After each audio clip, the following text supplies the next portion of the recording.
Bismillah, Bismillah, Bismillah, Bismillahirrahmanirrahim.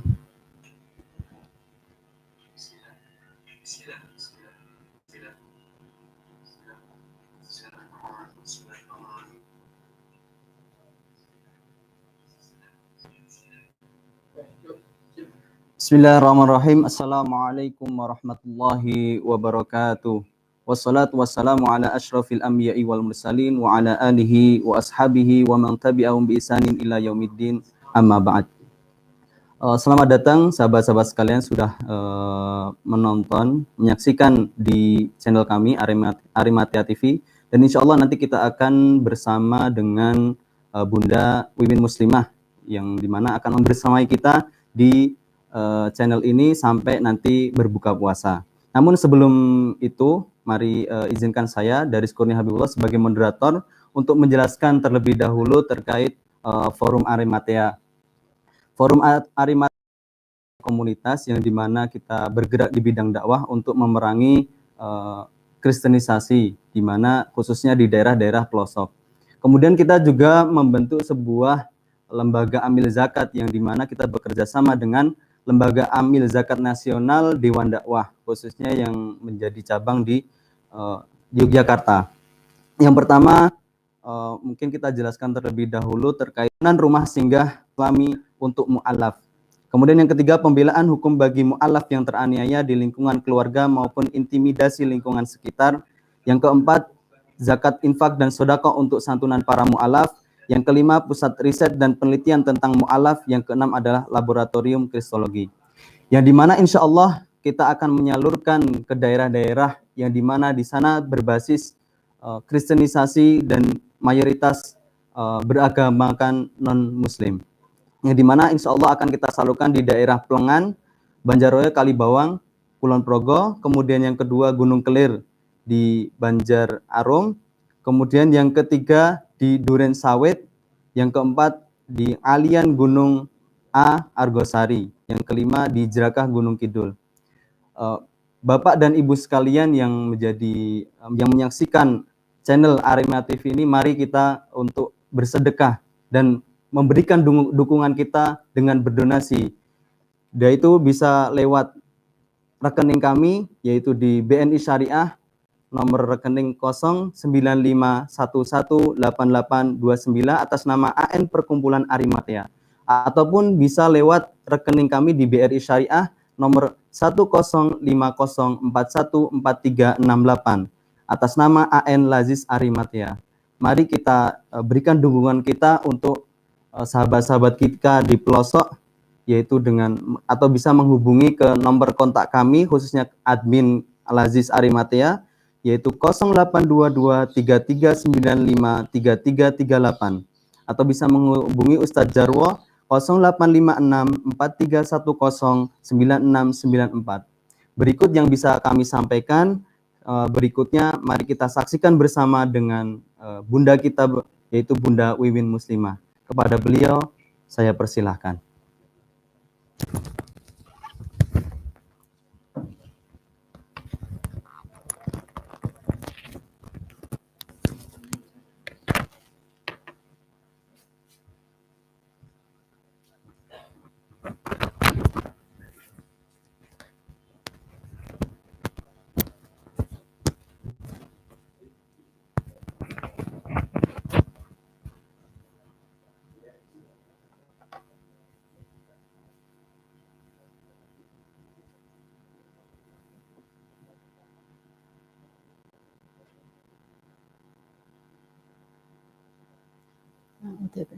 Bismillahirrahmanirrahim. Assalamualaikum warahmatullahi wabarakatuh. Kenalkan, nama Bunda Francesca Wiwin Bonati. Francesca itu nama baptis ya, tapi sekarang udah pensiun, udah menjadi Wiwin Muslimah. Bunda Katolik dulu Katolik. Alhamdulillah mendapatkan hidayah setelah 2 tahun belajar di tahun 2000 sampai 2005 itu, belajar tentang Islam karena dari perkumpulan kebencian terhadap Islam, sehingga Bunda penasaran menjadi mempelajari Islam. Alhamdulillah dengan hidayah Allah, Bunda masuk Islam tahun 2005. Di September tahun 2005 di Muhtadin. Alhamdulillah begitu masuk Islam, Bunda selalu semangat untuk belajar Islam, untuk ikut kajian-kajian. Bahkan satu pekan bisa 14 majelis taklim, dan itu istiqomah sampai bertahun-tahun untuk mengetahui lebih banyak tentang Islam. Alhamdulillah setelah 8 bulan belajar Islam, gempa bumi itu di Jogja dan sekitarnya meluluh lantakan DIY waktu itu tahun 2006. Jadi 2005 Bunda masuk Islam, 2006 gempa. Nah, dari gempa itulah Bunda bersama teman-teman Muhtadin, teman-teman Arimatea, kita bersinergi keliling ke daerah-daerah bencana. Dari keliling daerah-daerah bencana gempa bumi itulah yang membuat iman Bunda semakin kuat, karena selama ini ngaji di majelis-majelis yang menjelaskan bahwa harta dan anak adalah ujian bagimu, ternyata itu benar. Jadi semakin iman Bunda kuat itu di saat setiap harinya berdakwah ke lokasi-lokasi bencana, melihat korban-korban, anak-anak kehilangan orang tua kehilangan anak, bapak ibu nangis-nangis, hartanya habis, beli mobil 600 juta lebih, belum jadi pakai sudah hancur kena runtuhan rumah yang rata dengan tanah sampai pingsan-pingsan. Ya di situ berpikir bahwa ternyata benar kata Allah itu dalam Al-Quran itu benar, harta dan anak ada ujian bagimu. Dari situ Bunda semakin semangat untuk keliling, untuk melihat benar-benar melihat kondisi saat gempa waktu itu bersama teman-teman sampai selama 1 tahun. Nah 1 tahun itu teman-teman tim Bunda, tim relawan itu berhenti, dan Bunda alhamdulillah cinta keliling. Jadi teman-teman berhenti 1 tahun, Bunda tetap keliling karena udah terlanjur mencintai keliling untuk ke daerah-daerah yang membutuhkan kita, paling tidak membutuhkan semangat kita, uluran tangan kita, apa yang bisa kita kumpulkan dari waktu itu belum kenal donatur, belum. Waktu itu Bunda ini dulu perias pengantin dan salon kecantikan, jadi setiap hari itu kita bisa dapat uang masuk. Jadi ada pemasukan, ada 4 karyawan yang kerja di salon waktu itu. Jadi Bunda keliling itu dengan uang hasil salon. Alhamdulillah sampai akhirnya lebih dari 1 tahun, akhirnya sampai membuat Bunda merinding, membuat Bunda takut, membuat Bunda semua jadi satu, semuanya satu. Di awal gempa itulah Bunda terpikir untuk mengamalkan ayat-ayat Al-Quran. Kan karena waktu itu sudah dapat ilmu bahwa sedekah itu tidak membuat orang miskin, tapi justru malah kaya, malah berkembang. Itu yang ayat-ayat yang sempat Bunda tanyakan terus sama beberapa ustadz, bagaimana ini caranya sedekah biar bisa berlipat ganda pembayarannya sesuai dengan ayat ini. Nah, beberapa ustadz yang Bunda datangin itu, yang Bunda tanyakan itu, atau saat kajian-kajian itu Bunda bertanya langsung itu, ya pokoknya harus sedekah itu dengan ikhlas. Jadi tidak berharap sekarang sedekah besok dapat ganti, enggak usah, harusnya sedekah yang ikhlas. Alhamdulillah karena Bunda punya pemasukan setiap harinya, jadi Bunda berbalik. Kalau dulu itu waktu sebelum mengenal begitu dahsyatnya itu sedekah, Bunda masih mikir harus merampungkan hutang-hutang dulu, karena masuk Islam Bunda kan meninggalkan harta dan keluarga. Jadi waktu itu beli rumahnya kontan, tapi pakai uang kita Bunda pinjam bank dengan atas nama pribadi. Jadi kalau Bunda masuk Islam waktu itu keluar dari rumah, meninggalkan suami, meninggalkan rumah, otomatis orang utang tetap ke bawah karena atas nama Bunda. Tapi setelah tahu itu fadilahnya sedekah, jadi Bunda nomor 1 dapat uang sedekah dulu, baru untuk makan 1 hari, kebutuhan 1 hari Bunda dan karyawan, baru sisanya untuk bayar utang. Dan itu berlanjut sampai beberapa tahun sampai utang-utang Bunda semuanya lunas. Dari gempa itulah Bunda berpikir daripada sedekah terus, lebih baik digabung menjadi nyantuni anak yatim. Jadi udah dapat sedekahnya, dapat juga fadilahnya kasih sayang, berbagi kasih sayang terhadap anak-anak yatim. Makanya waktu itu pertama kali pasca gempa itu masih tahun 2006, 2007 itu sudah mulai nyantuni anak-anak yatim. Waktu itu 4 yatim piatu, 3 yatim. Santuni setiap hari, setiap saat punya uang, kita datangi ke rumahnya, belum bisa bawa pulang waktu itu. Nah, pas ngaji, Pak Ustadznya bilang kalau pengen Abdul tobatnya di tanah suci gitu, haji. Berpikir, wah ya Allah, saya minta uang untuk berangkat untuk biaya haji. Jadi alhamdulillah dengan kemudahan, waktu itu belum kena riba, akhirnya Bunda pinjam uang di bank untuk daftar haji, dan tahun 2010 berangkat menunaikan ibadah haji. Alhamdulillah pulang haji, waktu haji Bunda waktu di Hajar Aswad itu Bunda nangis di sana, berdoa, ya Allah saya pengen menjadi mualaf yang istiqomah, saya pengen menjadi mualaf yang menjadi contoh dari mualaf-mualaf yang belum istiqomah.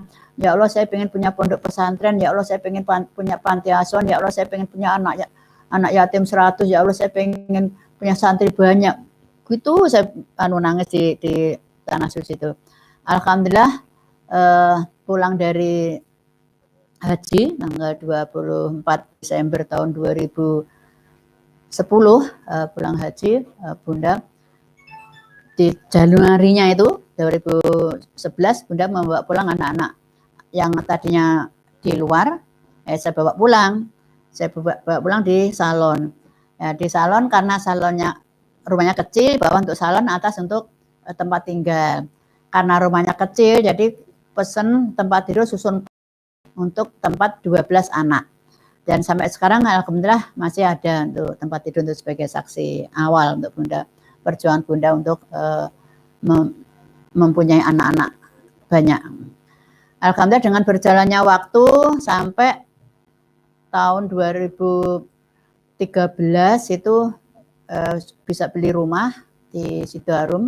Waktu itu dengan 2012 beli juga di rumah di Warung Boto. Terus dijual, dipindah beli untuk di Sidoarum untuk nampung anak-anak. Dan karena di Sidoarum waktu itu rumahnya direnovasi, jadi Bunda kontrak rumah di sana sambil menunggu pembangunan. Dan alhamdulillah Allah selalu memudahkan apa Bunda inginkan. Anak selalu bertambah, kita belum punya pengurus, Bunda masih sendiri.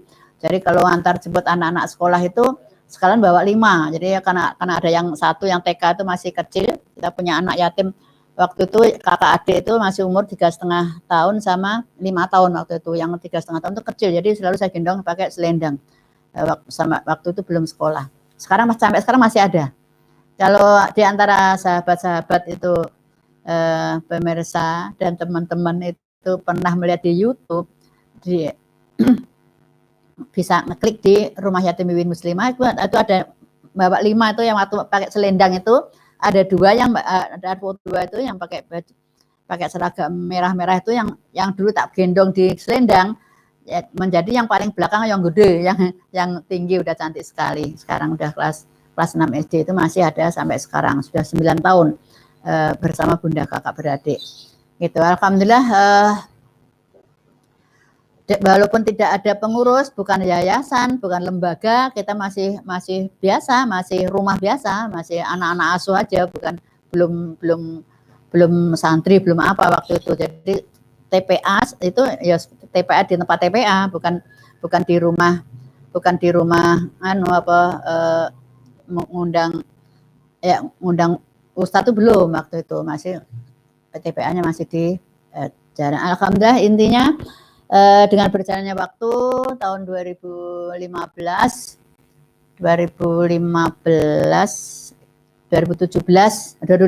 itu sama teman-teman Arimatea mendirikan yayasan resmi berbadan hukum namanya Yayasan Rumah Yatim Wiwin Muslimah. Jadi ketuanya Yayasan Rumah Yatim Wiwin Muslimah itu ketuanya Arimatea Jogja.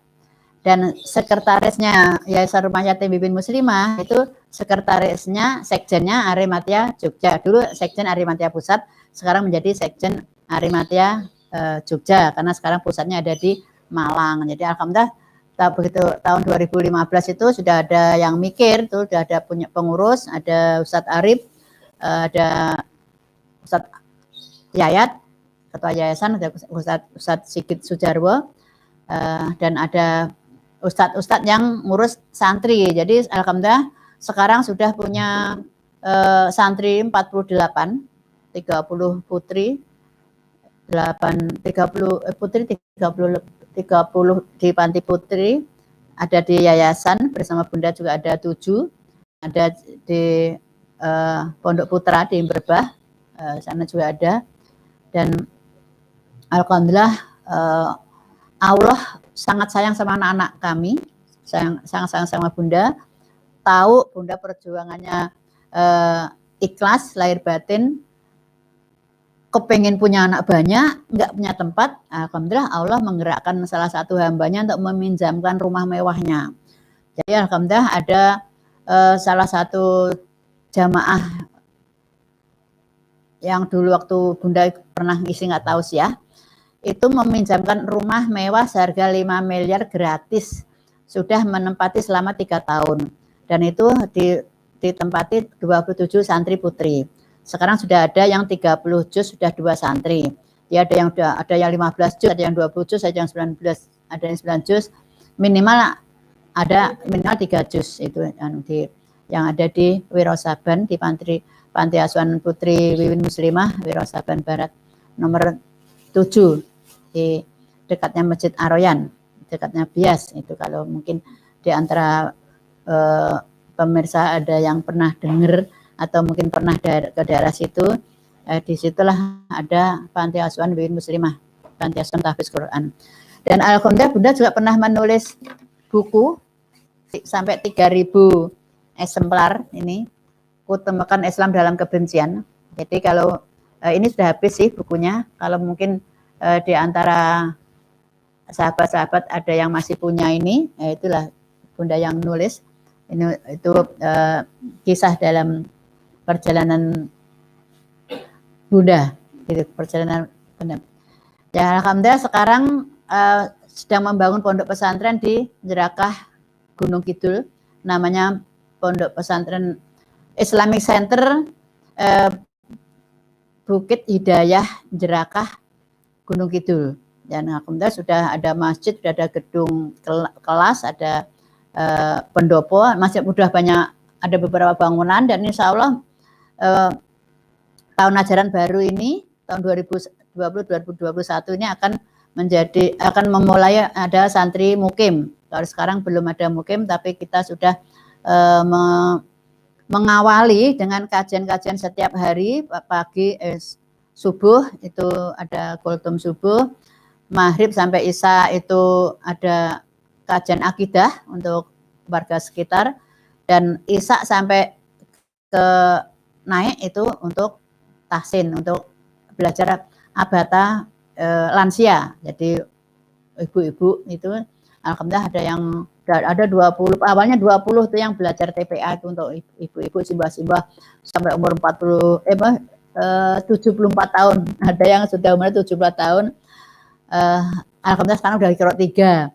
Ada yang ibu-ibu yang umur 60 tahun sekarang udah Iqra 5. Nah, itu pokoknya semangat, kita kasih semangat terus, dan yang anak-anak di hari Sabtu dan Ahad. Jadi untuk saat Sabtu dan Ahad itu mulai dari jam 6 pagi sampai jam 5 sore. Itu ada 2 ustadz yang dibantu dengan remaja masjid sana, itu sebanyak 98 santri, putra dan putri usia SD. Itu ada 90, kita udah punya santri yang non mukim itu 98. Kalau yang simbah-simbah ibu-ibu itu ada